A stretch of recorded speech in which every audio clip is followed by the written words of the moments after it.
अक्सर कई लोगों को कहते सुना है बेगुन बैगन, यानी बैगन में कोई भी गुण नहीं होते हैं, कोई भी पोषक तत्व नहीं होते हैं। लेकिन ऐसा नहीं है जनाब। बैगन जो है पोषक तत्वों से भरपूर सब्जी है, जो अगर वेट लॉस करना चाहते हैं तो उसमें तो काफ़ी हेल्पफुल है और डाइजेशन के लिए भी बहुत ही बेहतर है। तो हमने यहाँ पर 500 ग्राम बैगन ले लिया है। ये छोटे छोटे से बैगन लिए हैं और इनको पहले अच्छी तरीके से वॉश कर लेंगे और इस तरह से हमें इसमें चीरा लगा लेना है और देख लेना है कि कीड़े वगैरह ना हो। और ये जो चीरा लगा रहे हैं इसमें हमें मसाला स्टफ़ करना है। तो यहाँ पर मसाला देख लेते हैं। तो मसाले में हमने 2 बड़े चम्मच के बराबर सौंफ, 1 चम्मच जीरा और 4 बड़े चम्मच के बराबर खड़ा धनिया ले लिया है। 1 छोटा चम्मच मेथी और आधा छोटा चम्मच कलौंजी ले लिया है। 2 लाल मिर्च हमने ले लिए हैं तीखे के अनुसार। और यहाँ पर हम अमचूर पाउडर का इस्तेमाल नहीं करेंगे, इस समय कच्चे आम आ रहे हैं तो हम कच्चे आम का इस्तेमाल करेंगे। तो हम सारे मसालों को पहले थोड़ा सा रोस्ट कर लेंगे। रोस्ट करने से क्या होता है, सारा मॉइस्चर खत्म हो जाता है और मसालों का जो टेस्ट होता है वो बढ़ जाता है। तो यहाँ पर हमने 1 चम्मच के बराबर राई और ऐड कर दिया है। इसका स्वाद भी बहुत ही अच्छा आता है इसमें। तो मसालों को धीमी धीमी आंच पर हमें भून लेना है। भुनने से इनका स्वाद बहुत ज़्यादा बढ़ जाता है। भून लेंगे इसको, पहले हम ठंडा कर लेंगे और ठंडा करने के बाद हम इसको ग्राइंड कर लेंगे। तो जब ग्राइंड करेंगे तो हमें इस बात का ध्यान रखना है कि हमें बहुत ज़्यादा इसको बारीक नहीं ग्राइंड करना है। जब मसालों को हल्का दरदरा सा हम ग्राइंड करते हैं और खाते समय मुंह में आते हैं तो उसका भी एक अपना ही टेस्ट होता है। तो यहाँ पर हमने जो आम लिया है उसको भी ग्राइंड कर लेंगे इसी के साथ। अगर आम ना हो तो अमचूर पाउडर का इस्तेमाल किया जा सकता है। तो हमने अदरक नहीं लिया है तो हमने 1 बड़ा चम्मच सूंठ, स्वादानुसार काला और सादा नमक, और हम बैगन जो होता है थोड़ा बादी होता है तो हमने हींग डाल दिया है।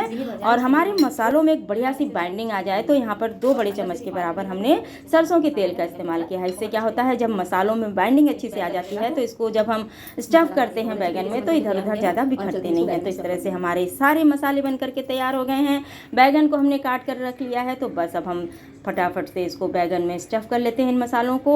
ये बैगन जो है हम थोड़ा ज़्यादा ही बना कर रख लेते हैं क्योंकि ये सब्ज़ी सबको पसंद आती है। टिफ़िन में देना हो या फिर दाल चावल के साथ एंजॉय करना हो, अगर कोई सब्ज़ी नहीं है तो इसको हम अगर बना कर रख लेते हैं तो कभी भी इच्छा होने पर हम रोटी या पराठे के साथ इसको खा सकते हैं। तो इस तरह से हम पहले बैगन को भर करके तैयार कर लेते हैं। तो हमारा सारा बैगन भर गया है। तो हमने कढ़ाई चढ़ा दी है। कढ़ाई में हमने 3 बड़े चम्मच के बराबर तेल डाल दिया। चम्मच मतलब ये जिससे हम खाते हैं वो वाला चम्मच नहीं, बड़े चम्मच से तेल डाल दिया, क्योंकि हम इसमें पानी नहीं डालेंगे बल्कि तेल में ही इसको फ्राई करेंगे अच्छी तरीके से। बैगन जो है हमारा तेल में ही पकेगा तो थोड़ा सा तेल इसमें ज़्यादा ही लगता है। हमने प्याज डाल दिया है। 1 बड़ा प्याज लिया है, उसको बारीक बारीक काट कर डाल दिया है। और जब प्याज हमारा हल्का सा भुन जाए, ज़्यादा नहीं भुनना है, हल्का सा ही भुन जाए, तो गैस की फ्लेम को बिल्कुल कम कर देंगे और सारे बैगन को इसमें ट्रांसफ़र कर देंगे। लो फ्लेम पर जब तेल में इस तरह से बैगन को हम पका लेते हैं तो इसका स्वाद बहुत ज़्यादा बढ़ जाता है और इस सब्ज़ी को हम कई दिन तक रख कर खा भी सकते हैं। कुछ बैगन जो हमारे थोड़े से ख़राब निकल गए थे उसको काट कर अलग कर लिया है। उसको भी इन मसालों के साथ ही जब हम पका लेंगे तो उसमें भी बहुत बढ़िया सा फ्लेवर आ जाएगा। तो इसको स्टफ़ नहीं किया है लेकिन इसी मसाले के साथ बहुत अच्छी तरीके से कुक कर लेंगे। कवर करने के बाद थोड़ी देर बाद जब हमें लगे कि थोड़ा सा हमारा बैगन पक गया होगा, क्योंकि आंच तो हमारी काफ़ी धीमी है तो जलने का तो डर नहीं है, तो हमें इनको धीरे धीरे पलट देना है। पलटने में थोड़ी सी सावधानी इसलिए रखनी होगी क्योंकि बैगन को हमने स्टफ़ किया है। अगर हम थोड़ा सा भी लापरवाही दिखाएंगे तो सारा मसाला बाहर आ जाएगा। 1 बड़ा टमाटर लिया, उसको हमने ग्राइंड कर लिया है, उसको भी बैगन में डाल देंगे। थोड़ा सा मसाला बच गया था उसको भी डाल देंगे। और हम इस बैगन में पानी बिल्कुल भी नहीं डालेंगे। तो हमने खरबूजे के बीज को ग्राइंड कर लिया है, उसको छान करके इसमें 2 बड़े चम्मच के बराबर उसी का रस डाल देंगे। इस समय मार्केट में खरबूजा आ रहा है, खरबूजा अक्सर हम लोग खाते रहते हैं तो उसके बीज को फेंकना क्यों, ये भी एक ड्राई फ्रूट ही है। उसको इस तरह से ग्राइंड कर लें और सब्जी की ग्रेवी बनाने में इस्तेमाल करें। इससे सब्जी का टेस्ट तो बढ़ता ही बढ़ता है, सब्जी काफ़ी हेल्दी भी हो जाती है। तो बहुत ही सावधानी पूर्वक बड़े आराम से हमें सब्ज़ी को लटते पलटते अच्छी तरीके से पका लेना है। कवर करेंगे और सबसे बड़ी बात ध्यान इस बात का रखना है कि गैस की फ्लेम को हमको बिल्कुल भी नहीं बढ़ाना है। तो इस तरह से हमारी सब्ज़ी बन करके तैयार है। ये लीजिए हमारी बहुत ही डिलीशियस, बहुत ही शानदार सब्ज़ी बन करके तैयार है। सब्ज़ी हमारी बहुत अच्छी तरीके से पक गई है। इसका इंडिकेशन ये है कि सब्ज़ी के नीचे आप देख सकते हैं कि तेल बहुत ज़्यादा रिलीज़ हो गया है, यानी कि सब्ज़ी ने तेल छोड़ दिया है। बहुत अच्छी तरीके से पक चुकी है, बिल्कुल सॉफ्ट हो चुकी है।